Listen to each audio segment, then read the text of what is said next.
All right. What up? What up? Decided to do a Dynasty Startup mock draft live with the members of the Discord. If you guys want to get in future mock drafts like this, you can always join the Discord free in the description below. We gave some priority to our tone setters, Fletsky, AJ. Anybody else in here from the tone setters? I don't see anybody else.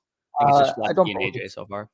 I don't believe so, but yeah, Flesky and AJ are in. But yeah, if you guys are hopping into this, we're gonna be doing a Dynasty Superflex mock draft, startup draft, you fucking name it. And yeah, I'm excited. I mean, we just did our rookie mock draft 2 days ago at this point. Yeah. Yeah. So yeah, now we go into startup season. Let's roll. Yeah. So the rules of this mock draft, as Danny mentioned, Superflex, no tight end premium, startup mock draft, and there's rookies included in Sleeper's ADP right now. So we'll have the rookies and we'll kind of see where they fit in. We'll be sure to make mention to those guys when they come off the board. For sure. So I'm gonna randomize the order here, and then we're gonna get going. 30-second clock. Let's roll. And I do have the 101. Of course you do. Of course. Oh, I have the 109. What else is new? Oh, that's a loud sound. Yeah. And I mean, you're between two players here, in my opinion. It's gonna be between Patrick Mahomes and Josh Allen. Take your pick. I'll personally lean Mahomes slightly, but like I wouldn't fault anyone for going with Allen there. Yeah. Two most valuable assets in Dynasty. Yeah, for sure. Michael was in here a little early. He goes, "Yes, sir. Ravers in the draft right now. Where's Ravers picking from? He's picking 112. Yeah, He's at the turn pick. 112. Is that that turn, eh? Yeah. Looks like Fletsky's on the board here. He's going to auto draft classic Fletsky. Oh, classic Fletsky. Look at Sooth in the chat too. He knows what's up. Danny 101 rigged. LOL. Oh, Fletsky, what you auto draft? I'll message him in the chat. Tell him that he's fucking auto drafting. Here, I'm gonna add him in the. Wait, I can't even add him. What? All right, so we see a trend of sorts at the beginning of the draft. Only quarterbacks so far off the board. We got Patrick Mahomes is the 101, Josh Allen is the 102, pretty bog standard there. Then we have Justin Herbert, Lamar Jackson, Joe Burrow, and then Kyler Murray again. So sounds like these guys been listening to Danny recently. And I'm not that I don't disagree with this take. I'm just a little upset that I'm not going to get a quarterback at my pick. So. Value insulation, baby. People know those top quarterbacks are the top assets in Dynasty. Let's go. But we actually have a side question here on a potential trade. Edward, I would much rather the first and the second, even as an Amari Cooper fan in real life. Like it's a no-brainer for me personally. So if someone offered you that, go take that in a heartbeat. Yeah, I definitely do not disagree there. What up, boys? Nice to see y'all grinding the offseason work again. Yeah, I appreciate it, Mono. I'll never get over that PFP. Yeah. So I'm on the board at 109 here. At the quarterback position, I prefer to take some of these other guys that are on the board at running back and wide receiver before I go with Trey Lance, who would be my next rated quarterback. We're going to get some news on Deshaun Watson today. If he was, scot-free off the hook, he'd be my pick here. But I'm going to go Jamar Chase, who's my, wide receiver one. So I'll take Jamar Chase there at 109. See what falls to me in the second round. Pretty much, all the bog standard quarterbacks off the board. And Jonathan Taylor, I wouldn't take Najee Harris over Jamar Chase, Justin Jefferson, or Javonte Williams or DeAndre Swift for me. So I went with Chase there. You have Chase over Jefferson now, eh? I do, yeah. I respect it, man, and welcome. Yeah, I mean, it's really like not really a factor for me. Oh, I'm sharing my screen. Usually it's you. I was about to say I'm like might not want to show that on the screen. Yeah, I forgot it's usually you. That's why. Anyway, in our dynasty rankings, which you guys just got a snapshot of, we have updates coming this weekend. So if you guys are Patreons or if you're thinking about signing up for the Patreon, we are adding. And sorry, I meant patrons. Sorry, I always fuck that up. Patreons. So if you want to become a patron of ours, then you can get that in the link in the description, patreon.com/fantasy stock exchange. And we are adding rookies to our dynasty rankings. So our top 36 overall for one quarterback and for Superflex. And we're adding our rookies within our bucketed rankings and within the overall positional rankings as well. So if you guys are interested in something like that, patreon.com/fantasy stock exchange, how you can find them. At the turn here, we see the Russell Wilson effect so far on two of these picks. We see Russell Wilson go with a 110. That's a bit early for my liking. Over Dak. And also Javonte going off the board at the 2-2. Sooth, man. You can't be taking Russ over Dak. Come on, man. Oh, you piece of shit. I love the Deshaun pick, though. I mean, you made right back up for it. But yeah, I mean, fuck. Deshaun, we're getting spicy with Wilson over Dak now. Yeah, so I'm Uh, on the board here. It really, really comes down to two players for me. It's either going to be DeAndre Swift or it's going to be Trey Lance. And as it stands right now, again, I don't really have a preference here, but I'm going to roll with the value insulated quarterback and go with Trey Lance here at the 2-4. It's really what kind of strategy you're going for. I like to stay as flexible as possible at the beginning of my draft, so getting a young quarterback definitely helps. And even though DeAndre Swift is a young running back, he still somewhat puts you in win now mode just because he does play running back. Yeah, no, I fully agree with you there. I mean, Lance would be my pick as well. I think I've talked about in maybe our last, 4 or 5 dynasty decisions that Trey Lance is like a top 15 type of startup pick for me. And I mean, kudos, he went top 15 for you pretty much. You got him at 16th, didn't you? So even Yep. more value. But yeah, we do see my boy CD Lamb go off the board, and obviously the main news there going to be Amari Cooper on his way out. I mean, it doesn't really change much for me. CD Lamb's always been super high in my rankings, regardless. But I mean, it at least opens up, a role for, like an even bigger role for him potentially. Who knows? But I'm not going to be a vacated target truther on a live stream, though. Don't worry. Yeah, no, vacated targets are all a fugaz. Agreed. So we see Leo auto picking Cooper Cup here. You love to see it. The first, I would say 16, 17 picks are pretty bog standard. I don't see any too big of surprises. Cooper Cup probably being the first surprise that I saw, and then Russell Wilson obviously being the other one, given the fact that Russell Wilson, I mean, where was he going before? Third, fourth round for the most part in I a super flex usually startup? in a more sharp room, which I just like, I would say our room is right now, considering that everybody's been watching our content. He was more so like, an early to mid third round type of pick, but again, landing in a new system. Obviously, Nathaniel Hackett, we've seen what he's been able to do with Rodgers in terms of efficiency, and obviously they got a really good supporting cast there in Denver. So I can see the value jump. I personally still probably wouldn't touch him till the mid to late second round for me personally, just because I prefer a guy like Lance, Watson, and Dak to him. But I mean, I do see the value jump that Russell Wilson would experience. I'm on the clock here on this 2-3 turn. So at running back, I mean, it's just all guys. I'm not going there. Wide receiver, obviously with CeeDee Lamb off the board. I'm not really going to get a young guy here. I'm actually going to go with Justin Fields. Would be my next rated quarterback. Um, get the young guy, get the insulation. I mean, we know what Fields represents from an athletic standpoint, from a Konami code standpoint, and everything that we kind of say with Lance to a slightly lesser degree is kind of how I view Fields. So I'm fine with going him here. And then at wide receiver, what are we looking at? So we're looking at Metcalf, Waddle, Adams, Higgins. Higgins would be my next rated guy, so I'd actually go with T. Higgins here. Yeah, that's not a bad pick there. I think the first name that we got from the rookies is Brees Hall off the board as the running back, 6 here. I think this is appropriate range All for him, to right. be honest. I think with how Brees Hall tested, you got to assume that he's going to get top 50 overall draft capital. With how he tested, you also have to assume that a team's going to look for his, a big workload for him right out the get-go with, his college production combined with the fact that, he tested out the gym and he's going to get drafted highly. I think that's, very, reasonable for where you should be taking Brees Hall in startups. If you guys have a startup with rookies included coming up, let us know. But I do think Brees Hall is probably a guy that should find himself at the back end of the second, early third round. Yeah, no, I agree. 2-3 turn makes appropriate sense for him. There's one other guy off that's still on the board here that I'm really thinking about, and I think you know who I'm referring to. Who do you think? What position? Quarterback, Quarterback? Are you thinking of Malik Willis? of course. He Yeah, should Malik stay Willis again.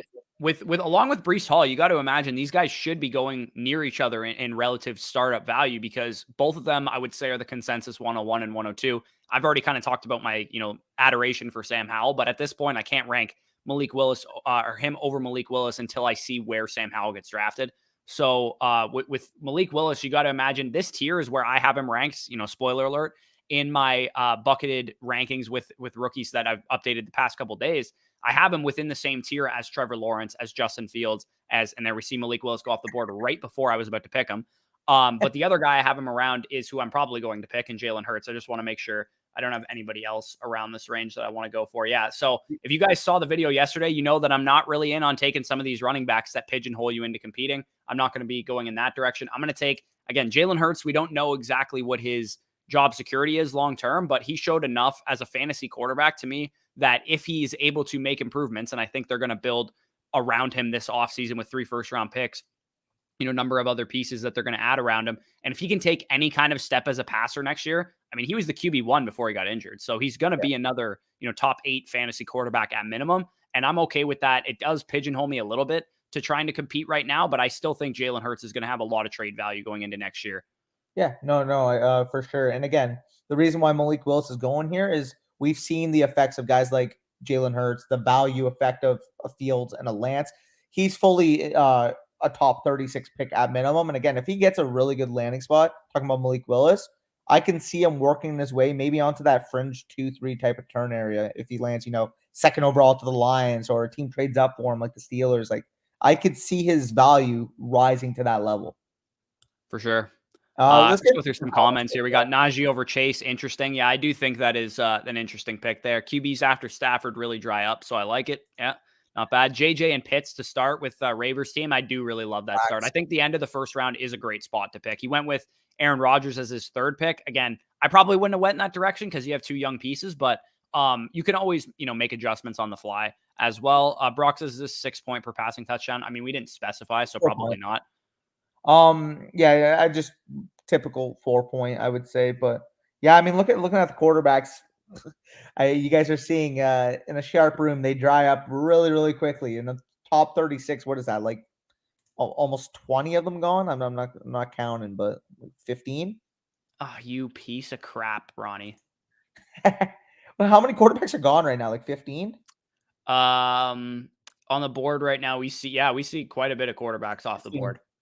It's 16 quarterbacks off the board, and validly so. They're the most important position in Superflex. So, I think you know where I'm going with my pick. What's popping, boys? Bath and breakout work had to tune in. Yeah, I appreciate you tuning in, brother. Appreciate it. Yeah, Brian, one of our newest patrons too, so appreciate that. So at wide receiver right now, I'm looking at the board. I'm not seeing a whole lot of, difference between these guys, so I'm probably not going to go with a wide receiver here.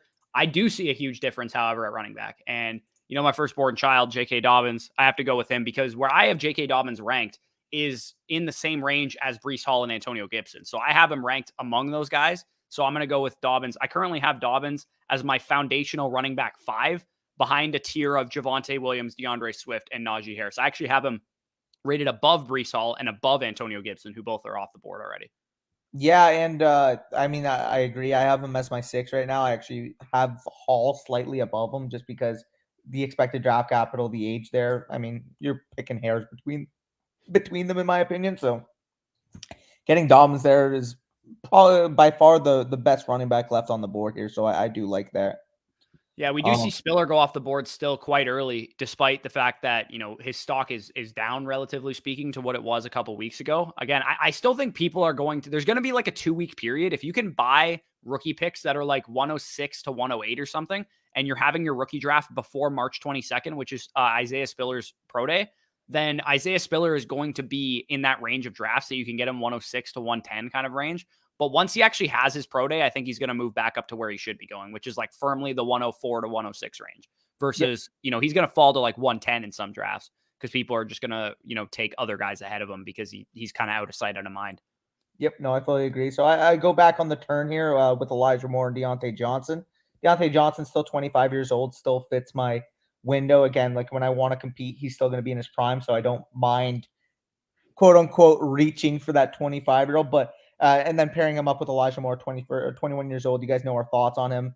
He's a prime second-year breakout. The other guy I was considering there over Deontay Johnson would have been Garrett Wilson, but I don't think I can go that far at this point. But yeah, no, I don't disagree. I was really hoping Garrett Wilson would fall to me, but I'm pretty sure a lot of people know our thoughts on Garrett Wilson and weren't going to let that happen. Garrett Wilson, again, another guy that I do think, much like Spiller, is going to be a guy that is going to be a value in most rookie drafts because people would rather take, running backs or, meh quarterbacks over them. Like there's no chance in hell I'm taking a quarterback not named Malik Willis over Garrett Wilson, unless Sam Howell gets really good draft capital. I just can't, rationalize taking, even if Pickett and Corral both go in the first round, there's no way I would take them over Garrett Wilson.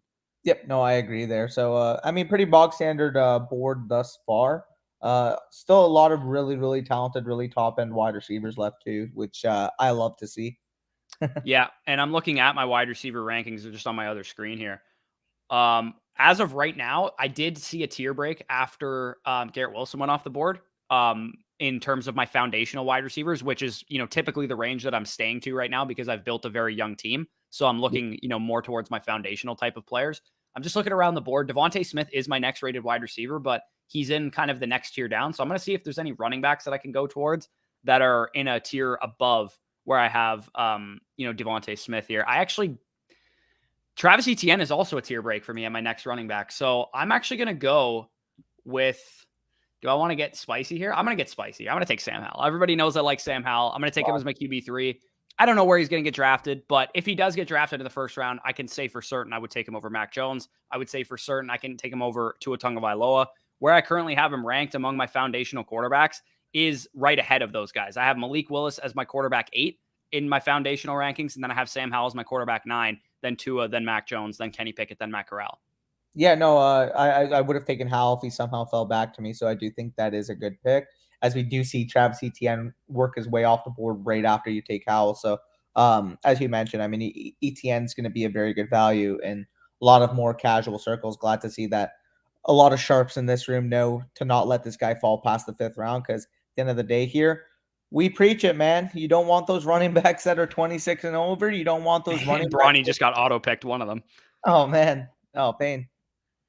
But yeah, again, people might baffle when we say something like, "Oh yeah, we would rather Etienne over Cook." The problem is that if Cook has, a slightly down year, his value's cooked. Yeah. And looking around at the board, Wyatt just mentioned this in the chat. Just want to highlight it. Wyatt noticed that we're going towards, more of a value installation type, like the rest of the draft, like is going towards more of a value installation type of build. He says in the chat, he's like, my team would roast this year and 1-year title, and then I'm burning it down because he's got McCaffrey, Adams, and Henry on the same team with Lamar Jackson as one of his quarterbacks. So yeah, I mean, that's a valid strategy. If you notice that everybody in your draft room is going young, or the opposite is true and everybody's going for like the Dalvin Cook types and Joe Mixon types, then by all means, fade the public of your draft and see what you can get away with. Because like building a team like that, imagine that in a redraft league, having McCaffrey and Henry on the same team, like that's insane. Along with Devontae Adams on top of that. So I'm looking on the board right now. I do still have Devontae Smith on the board. I'm looking just at tight end just to see if there's anything available. I already have 3 quarterbacks, so I'm probably not going to look in that direction. At running back, I believe Elijah Mitchell is my next rated highest running back, but I'm going to go with Devontae Smith here and secure another stud young wide receiver to go along with Jamar Chase, who these 2 guys pre-draft, I had them ranked very, very closely. So I don't see a huge talent discrepancy, as prospects, but obviously Chase did what he did his rookie year. Yeah, no, I love that pick from you. Love that pick. Devontae Smith would have been my pick if he fell. Yeah, so Cobra Kai in the chat, another one of our patrons. Shout out to him. Sup, guys? Good stuff as always. Going to have some fun next year, I'm assuming he's saying there. If you were to trade, let's say if you were to trade Swift, what would you want? Because I can't seem to come up with a Swift trade that the masses think is worth it. So what do you need to move off of DeAndre Swift? Well, first of all, I'd probably need around like top 16-ish startup value, whether that's abundance of picks, whether that's a young promising player in a pick, you name it. Again, if I'm moving off of Swift, I'm probably gearing towards not a full-on fledged rebuild, but probably more so at least a retool. And if that's the case, I mean, if you can get, one of these stud wide receivers, talking about, Elijah Moore, Garrett Wilson, Elijah Moore, Garrett Wilson, Drake London, you name it. And then you can also get, draft compensation as well. It's probably kind of the move I would look towards. Yeah, I think it's hard to quantify some of these like superstar running backs, because I feel like their actual like inherent value to your team is more than most people are going to be willing to pay, because it's really hard to give up a lot of, first round draft capital for a non-quarterback asset, and one that's probably not Jonathan Taylor either. So I do think it's really tough to gauge what you can actually get for Swift, because like market value would dictate that he's probably worth, a bundle of first rounders and a young piece, but it's going to be hard to actually have somebody give you like the 104 this year, their 2023 first. And, I'm trying to think of a wide receiver in that range, like Devontae Smith or something on top of it. It's hard for somebody to actually give up that much. So his value might be a little bit suppressed just for that reason. Yep, for sure. As we do see Monra go off the board, I was really contemplating him. But there's one wide receiver that I actually have above him still left in my foundational tier, That's going to be Brandon Ayuk. I feel like people are kind of, off of him because of the start of the year that he had. But man, down the stretch, he was a legitimate top 15 wide receiver. I mean, he was phenomenal, especially once we saw Deebo Samuel kind of fluctuate into that, running back hybrid, Which is, whatever you want to we kind call of it. thought that that's how it was going to go all season, right? Like if the season had started in reverse order, where Brandon Ayuk was on the field as like a top 15 receiver for the first 12 weeks of the season instead of the last, 12 weeks of the season, and Deebo Samuel was being used as this like hybrid running back, not getting a whole lot of targets, would Deebo Samuel have the same inherent dynasty value right now as he does? And would Brandon Ayuk be more valuable? I think honestly, if the season had started with Brandon Ayuk off to a bang, top 15 wide receiver, we might be valuing him over Deebo Samuel right now in dynasty leagues, especially given the like 3 years in age that he has on him. Yeah, I mean, it definitely could be the case because, man, like Brandon Ayuk was dominant down the stretch. Like we saw rookie year Brandon Ayuk emerge. Just cuts out. Rookie year Brandon Ayuk emerge among George Kittle and Deebo Samuel both being on the field. I swiped my screen by accident because I'm on my Mac. But yeah, we saw that dominant Brandon Ayuk from his rookie year emerge. So yeah, I'm excited.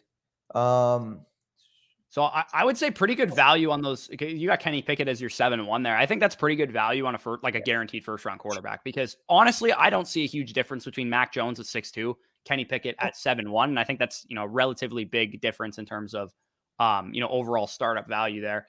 I literally was going to pick him. So I'm actually really annoyed that Jameson Williams just went off the board. So looking again, I'm looking more towards, rebuilding type of pieces. And I think this guy's underrated in Dynasty right now with Elijah Mitchell. I know he's a 6th round pick. I had a 3rd round grade on him coming out last year. I think he's way more than a 6th round pick. I think Kyle Shanahan is like loyal to his guys. He's like one of those coaches. And Elijah Mitchell is clearly one of those dudes for me. And I can't feasibly take a guy like Aaron Jones or a guy like Nick Chubb or a guy like Dalvin Cook even over Elijah Mitchell, when he was on the field last year, was a top 15 running back. He's, 22 years old. And he's attached to an offense that I really, really believe in going forward, and I think can be explosive as hell. So, I mean, he's also in the most running back friendly offense in the entire league with a great offensive line in front of him. So Elijah Mitchell, yeah, the draft capital is a problem, but if that's all we need to get over is just where he was drafted, I mean, there's, we could list off 50 different examples of 6th round running backs that had productive fantasy careers for multiple years. Yeah, for sure. So let's catch up on some comments. Patreon content is fire, but I already read that, right? No, but we appreciate that, Brian. I believe Brian just got became a patron like the other day. So the fact that he's already kind of digging into stuff, definitely appreciate that. Again, if you guys are curious what else we have, it's not just our dynasty rankings. We also have quarterback, running back, and wide receiver databases for all of the college prospects so that you can compare these guys amongst each other. And then within those tabs for the quarterbacks, I already have it, but I basically collated career stats for them. So it's not just a 1-year sample. You can see over the course of, and specifically for Sam Howell and Matt Corral, who had great 2020s, you can see their stats versus, Kenny Pickett's this year. And you can also see all the athletic testing numbers in there as well that I updated post combine. And then there's a ton of other stuff. You get priority responses to dynasty decisions and all that kind of stuff. So definitely appreciate that, Brian. Yeah, no, it definitely means a lot. Yeah, no, London is long gone. Don't worry, Brock. I know he acknowledged that, but Alfredo says, Alejandro, I can't fucking read. Alejandro says 12-team Superflex PPR. Until what 22 first round pick are you willing to trade straight up for a random 20? That's a really good question, by the way. I really like this question. So to me, 106. I mean, it all depends on what your first in 2023 is looking like. You said a random first. So a random first, meaning like it's like a middle of the pack team, could be really good, could be really bad next year. I'm probably going to say the 105, 106 is probably my cutoff. But if you can guarantee me that it's going to be a top 6 pick next year, and again, there's no guarantees in Dynasty, but like if you could say comfortably looking at their team, they have like 2 good starting running backs, 1 good starting wide receiver, and 1 good quarterback, then certainly it's going to be a top 6 pick. Then I'll probably trade every pick that isn't like the 101 or 102 probably for a top 6 pick next year. Yep, no, I fully agree with that. I said as well, about 106 for just a random pick would probably be my guess. So yeah, and my last pick, I went with Pat Freiermuth. He was a guy that again kind of completes the build that I'm going for. I got a lot of young pieces here. Get myself a young tight end. I was really hoping he would fall to me. I thought he would go as soon as Waller was picked. I'm like, shit, somebody's gonna pick Pat Freiermuth before my pick, but I ended up getting him at 8-4, which I think getting a starting tight end who showed as much as Pat Freiermuth did as a rookie at 8-4, who's 23 years old, I think is a steal in startups right now. Like it makes me just not want to pick Kyle Pitts like as early as you have to pick him. When I can get Freiermuth in the 8th round, like I know he's not Kyle Pitts, but he showed pretty much as Pitts did his rookie year, and I'm getting a 6.5 round discount on him. Yep. No, I fully agree with you. So I'm back on the board here, and clearly I have a youngish build. And Dallas Goedert is still relatively young, and still a super high producer, and should have a lot of inherent value post draft. So take him here at the 8-12. I love that pick for myself. Looking at the rest of the board here, I'm probably going to take one of these rookie wide receivers. It's between two guys. I'm going to go with George Pickens here. I think a lot of people are going to focus on the fact that, oh, he's injured, blah, blah, blah, blah. He hasn't. I don't care. I mean, what this guy showed as a freshman, what he showed when he was on the field last year, despite coming off an ACL, what he showed in testing, like if he gets significant draft capital, he's going to be a steal in rookie drafts, in my opinion. Yeah, no, I definitely do not disagree with that take. I think George Pickens is probably a guy that just, profiles as the classic day 2 wide receiver that could be, outproducing some of the guys that went in the first round. Yeah. And I know a lot of people, smart film people that, know way more about football than I do, had George Pickens as like one of the top receivers in the draft coming into the season before he tore his ACL. I know Brett Coleman. I think I forget what podcast he went on recently, but he was talking about George Pickens, and he basically said, I mean, for a guy his size to be as smooth of a route runner as he is, to be as smooth of a separator as he is, caught him off guard. Like he said when he watched George Pickens, again, this is people don't take this too heavy, but he said he was getting like AJ Green type of vibes when he watched George Pickens. Yeah, that's high praise for sure. Yeah. So next week free I'm agency. fucking pissed that Christian Watson just went off the board. Pain. So my next highest rated wide receiver is the guy with the worst combine in the history of all time, in David Bell. He is actually my highest rated wide receiver currently left on the board. So I'm actually going to roll with him right now. I'm going to go with David Bell. There's one other guy that I'm looking for on the board that I don't see, and I'm not going to call out who it is. Oh, he already went. Never mind. I was like, is Marquise Brown already still on the board right now? Just because I assume he's way underrated by most people. I just assumed he was still on the board for a second there. I was going to take him on that turn with Ayuk if he had fallen, but yeah. Let's get into some comments next week. Free agency, of course, brother. I'm excited. Yeah, we'll definitely drop a video on Monday or something going over, because I believe the tampering window opens. Does it open on Monday or is it open on Tuesday? The tampering window. I forget, but either way, before whatever the day before the tampering window is, if it's Monday, we'll drop it on Sunday. If it's Tuesday, we'll drop it on Monday. We'll drop a video with some free agency predictions, because we do have some, relatively big names in this free agency class, even though Godwin and Adams and stuff got franchise tagged. There's still guys like Robinson and, some running backs out there that are going to make an impact on some teams for sure. For sure. Alfred asks a good question. Is the 101 Brees or Malik? Honestly, in Superflex, he says. In a Superflex, I'd say they're a pick your poison type of tier, in my opinion. If you need upside at the quarterback position, a young insulated asset, you can go with Malik Willis. If you're a team that you've taken a productive struggle and you think you're ready to compete and you already have your quarterback sorted out, just kind of need that one RB1 level superstar, take Brees Hall. Genuinely speaking, I think you can't go wrong with either of them at the first pick.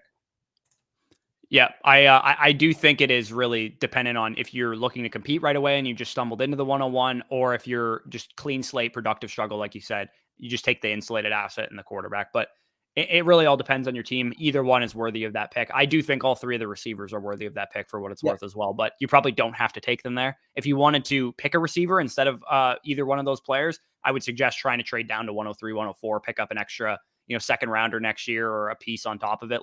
If you traded down from 101 to 103 and you got the guy I just picked at the 10-4, if you go to the guy with the 103 and you're like, hey, give me Kadarius Toney and your 103 for the 101, then I think you could do that and go trade down, get a, Drake London at 103 or something like that instead. Yep. I think that's a phenomenal route as well. Kyle says, thank you guys. Love y'all. Can't wait for this year. So yeah, appreciate you tuning into the live stream and all the support in the Discord as well. I almost said Discord, but sorry. Oh, you're good. There's the Kirk pick. I love pairing the elite quarterbacks with Kirk. Yeah, no, Kirk is a good value in super flex leagues. I feel like people just kind of give him a stigma because, doesn't show up in big moments, blah, blah, blah, all that bullshit. At the end of the day here, if you're talking about Kirk Cousins being, a locked and loaded mid-round quarterback for you after you have that elite pairing, I think he's a good pick. Yeah, no, I definitely don't disagree. I think he's a guy that needs to go in the range where he went in the 6th round. He's a guy that if you wait on your quarterback too, and you wanted to pair, like if I had a turn pick, let's say I was picking where you were at the 6-12, and Kirk was Yep, still on the board for me at 6-12, you pick Kirk and you go with Kenny Pickett or Matt Corral. Like that's a great pairing for a QB 2-3 behind maybe like a potentially elite quarterback that you got early in the draft. for sure. Like if I hadn't gone with Mahomes or Fields, but yeah, I know I agree with you there. There is one rookie that's on the board here that I've really grown fascinated about because Justin Ross. no, it's Sky Moore. I mean, Okay.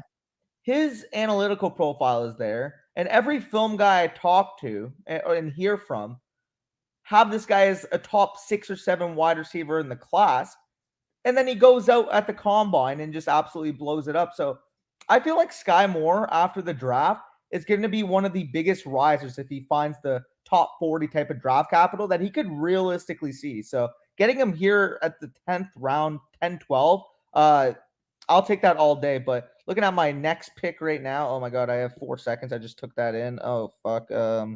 Sure. Oh, He got auto drafted Kyron Williams. Anytime you awesome. get auto drafted a UDFA running back. Yeah, that's not No, ideal. I don't think Kyron Williams is going to go undrafted in the actual draft, but he definitely fell down quite a bit. Michael says, don't like that pick. Lance will kill his value as he falls into that Hurts prototype. Oh, you mean Elijah Mitchell? Honestly, I don't think so, because Elijah Mitchell's value came from a lot of like goal line work anyway and primary ball carrier, and having a mobile quarterback is only going to help his efficiency numbers. So maybe it hurts his overall carry numbers a little bit. He was never going to be a guy that was going to get, 15 targets a game or anything. So having a mobile quarterback doesn't really bother me. We only have like a 1-game sample size of Mitchell and Lance both being on the field, where Mitchell had like 9 carries, and it was a game that was like really, really slow paced. There wasn't a whole lot of offensive plays ran. So I don't want to take too much away from that. For sure. Also, side note, if I I were, can't believe Justin Ross just fell to me. I cannot believe Justin Ross just fell to me. I was gonna say if I was actually making that pick in the 10, 10, 11 turn, my pick would have either been Justin Ross or Tyler Algier. So just clarify that right now if you're looking at my screen and seeing Kyron Williams as my pick. Okay. Yeah. Um, Jay Heeb says, yeah, so we are all agreeing Lamar over Burrow. It's not even close. Like, agreed. obviously, it's close in terms of like where they're actually going to go in What's your drafts, difference? but I think Lamar is like significantly above Burrow in terms of like what I expect from him going forward. We have a young quarterback. He's going to get an extension at some point. He puts up like fantasy league breaking type of production for his position. And Burrow, while he's great and he's a great real life quarterback, and I would absolutely take Burrow in real life over Lamar Jackson, we're talking about fantasy football here. And Burrow runs the ball, 300 yards a season? And we're talking about a guy that is going to rush for 1,000 yards, like easily Lamar Jackson. Yeah. And when I'm talking about Lamar too, I think Lamar has a better case to be in that top 3. Like, and yeah, it's spicy. Maybe You all over knew where I this was going with season. that pick. Yeah, he would have been my pick at 11-1, so don't get too carried away. But I think Lamar's got a better case to be 103 over Justin Herbert than Burrow has to be over Lamar Jackson. Genuinely. Yeah. No, That's the yeah, type for of sure. upside, that's the type of league breaking potential that Lamar Jackson has when he's on the field. So Yeah. I think two of the guys that I picked in my draft, David Bell and Tyler Algier, are the biggest like sneaky winners from the combine. Obviously, they had, underwhelming combines relative to how they tested. But when I say sneaky winners, I mean those of you guys that have the 202, 204 in your rookie draft, you're going to be able to get these guys that, had they tested well, would have gone in the first round. If Tyler Algier had run 4.42 at 225 pounds, he would have been a first round pick. And same goes for David Bell. David Bell, if he had run 4.48, with his production, with his size, with his profile, he would have been a first round pick. So the fact that you can get David Bell and Tyler Algier running a 4.6 flat at 225 is still a weight adjusted speed score over 100. So I really don't care how his top end speed was, because I compared him to James Robinson in my film study. I didn't think he had 4.3 speed. I don't know where that came from, but I never saw it. So the fact that he ran a 4.6 flat is exactly what I expected, and I have no problem leaving him exactly where he was ranked. The only change that I made to my running back rankings was moving Kenneth Walker up above him, because Kenneth Walker tested way better than I thought. yep. No, I fully agree with you there. I'm just looking at the board, and yeah, as imagined, running backs are gross. But as you guys can tell, I'm not looking at running backs, baby. This is a full productive struggle type of situation. But looking at the board here, I mean, even at wide receiver, I mean, we're kind of not dealing with much. I think Christian Kirk is a guy that's interesting right now just because he Yeah, produced last year. He's a free agent. Maybe he signs a contract. I mean, everybody wants him to go to Buffalo. I know that's like the popular landing spot because he was out on a double date with Josh Allen. yeah. But I would agree with you there too.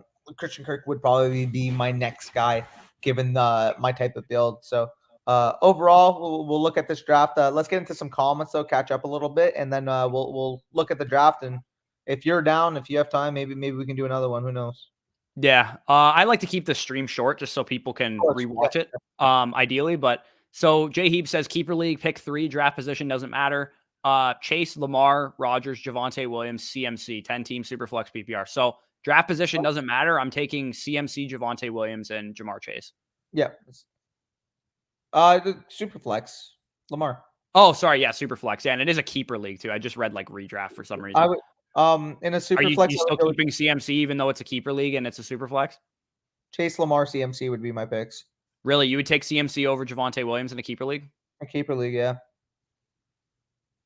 That's close, man. I think I might take Javonte over him.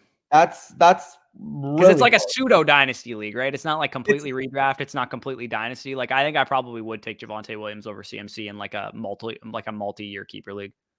If it was like again, if it was dynasty, obviously, yeah, sure. But like in a keeper league, I think I don't know. Your decision base there is going to be CMC versus Javonte. If you think that you can win the championship this year, I'd go with CMC. I would say with a foundation of Chase, Lamar, and That's Javonte or that's what I CMC, you mean. probably should have a pretty good chance of winning it. Yeah. So yeah, that's a close one though. Yeah, Pickens, Pickens the guy that a lot of people are. There's like a really cult following for George Pickens. Yep. Just got offered DK in a second. Oh, that is the easiest accept I've ever seen in my life. DK in 2 seconds for Mixon and a heartbeat. I would literally give up Joe Mixon in 2 seconds for DK. So the fact that you're getting 2 seconds plus Metcalf for a guy that you should be trading, then yeah, definitely smash accept on that. For those of you guys that were wondering and you enjoyed the video yesterday that I went over talking about the running back age apex and all that stuff, I'm actually going to be behind the scenes right now. I'm conducting my own little study based on running backs that have finished as RB1s. So essentially everything that I talked about yesterday, except I've narrowed it down, me personally doing the research on running backs that have already finished as RB1s and what the average fall off in terms of like points per game is and like dynasty ADP and all that kind of stuff. So stay tuned for that. I'll probably do a video on that like next week or something. And I might write up in a little like article for Patreon as well. For sure. And again, if you guys have been following us for a while, you would have known that we've probably referenced running back touch apex for what, the last 3 months? If you guys, I've been referencing it ever since we were arguing about Zeke in redraft season last year. well, like we fully started like referencing it almost every video since the season started. And if you guys are confused and don't really know what we mean by that, Bush did a phenomenal job breaking that all down. So if you haven't already watched that video, make sure to do so because somehow it made sense. In my head, it made no sense when I was talking about it. Like I always do that with videos like that. I'm always curious if the audience understands what I'm talking about. But anyway, let's run through some questions, then we'll recap some of our teams here. We got Smash Accept. Yep. I would take DK in the picks depending on your build and needs, but everyone is so down on DK. Yeah, DK is just way too low in value right now. Dotson over Bell. Again, no arguments there. I think post draft, I think that'll probably be where I have it end up ranking it because I think Dotson is probably going to go in the late first, early second round of the actual NFL draft. And David Bell, I really don't know where he's going to go. I think he'll probably be a second or third round pick, but I don't know for sure. So Dotson over Bell, if you have your rookie draft pre-draft, then I definitely don't think that's a bad take because I think Dotson is probably going to go a good amount higher in the actual NFL draft than David Bell will. For sure. Thanks, guys. Anytime there, Justin. I love Sky Moore's a round 2 dart throw on rookie drafts. His only red flag is that he went to a small school. I guess, but I mean, what Western Michigan comparatively to other schools isn't like the smallest you'll see. I mean, Sky Moore and Watson are 2 guys in this draft that realistically their competition level is their only question mark. For sure. Are you selling Burrow for Lance Plus or another quarterback? Like honestly, if I have Burrow and I'm looking at the market And I'd be aiming for Lamar or Kyler before I go down to somebody like Lance I first, wouldn't mind. just to see if they're willing to give you like Kyler plus a 2023 late first round pick or like a second rounder or something. Because then at that point, like I would rather have Lamar and Kyler over Burrow anyway because they run. Yeah. So I would go to those managers first. But if you can't get those guys to bite, then going down to Lance, I would probably need like a first round pick on top of Lance to move off of Burrow. Uh, Honestly, I personally would probably need slightly less, but I feel like you can get Lance in a first for Burrow. So if I have Burrow, I would absolutely do that. Again, there's no judgment here. If you guys are watching this, there's no judgment on Burrow, the player himself. The problem here, as we know, is fantasy football is lopsided, baby. If you don't run the ball, if you don't produce significant rushing production, your ceiling is automatically really going to be tapped. And with Joe Burrow, I mean, his ceiling is what? 350 rushing yards in the season? 400 maybe? Like Trey Lance could legitimately be 1,000-yard rusher next year, and I wouldn't be shocked. Right. And could Burrow have a season where he throws 45 touchdowns with like an obscenely high touchdown rate? Sure. But is he going to do that every single year and produce that same, fantasy production? If he does, he's like the Mahomes level quarterback that Mahomes is, right? Because we can And count on 40 touchdowns out of Mahomes every year because the he's thing, that good. But I don't know if Burrow is there yet. And until he gets there, I can't rank him among Mahomes types because Lamar doesn't need to do that. Lamar can throw 22 touchdowns next year and still have the 5 top points five per game quarterback. more than Joe Burrow. Yeah, and the thing with Mahomes too is I don't think people realize, but he's like a near like 400-yard rusher too. Like it's not like he's Yeah. giving you nothing on the ground. You know what I mean? So, I mean, is he a canonical quarterback? No, but like at least he has some type of running production to supplement his value. Either way, thoughts on Rashad White? He is A lot literally on my list next to watch at running back. So I will give you my thoughts in a couple days. But from what I know about him, I know he's a great receiving back just based on his production. And I know he has good size and good athleticism. So he's got a pretty good, formula going into his film that I'm about to watch. I've seen, some people have concerns about his like a nuance for the position. I know he's 23 already, so he's a bit older. But overall, I'm pretty excited to watch him because he's a good athlete, good receiving production, good size. Yeah, no, again, I agree, but I do say that some film guys that I've seen post about him do like him, but until we fully see our own personal view, we can't fully indulge on it. But he is definitely interesting given the profile.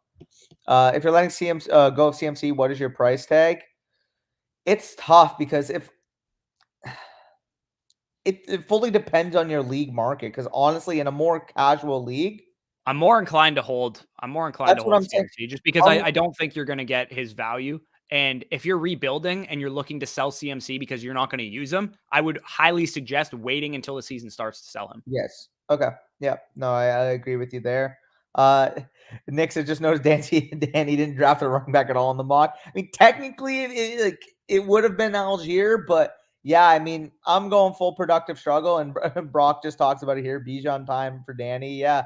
I mean, the structure of my team, I have good young producers, but none of them are Probably going to go won't get the top five. 101 next year, but I mean, if I get a top 4, top 5 pick, I wouldn't be opposed to getting a Jahmyr Gibbs or being in a Bryce Young, dude, CJ I think Stroud. there's a chance that Gibbs is so good at Alabama next year that he's the 101 I would because be he was so good at Georgia Tech, man. He looks like Kamara out there. If you get, I mean, Kamara played for Alabama too. He never got on the field, but um, it'd be pretty crazy if with Gibbs behind that offensive line with that team with that quarterback, he's probably going to be phenomenal next year.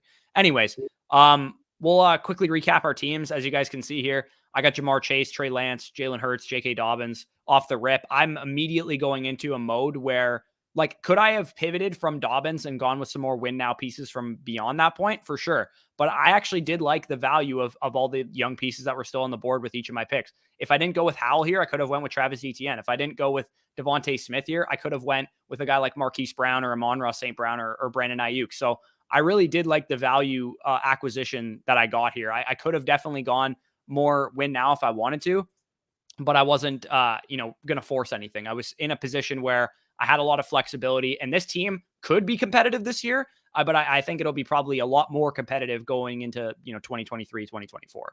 Yeah, for sure. And with my team, I mean, is that not one of the most classic Danny teams that you could possibly see? I mean, straight value.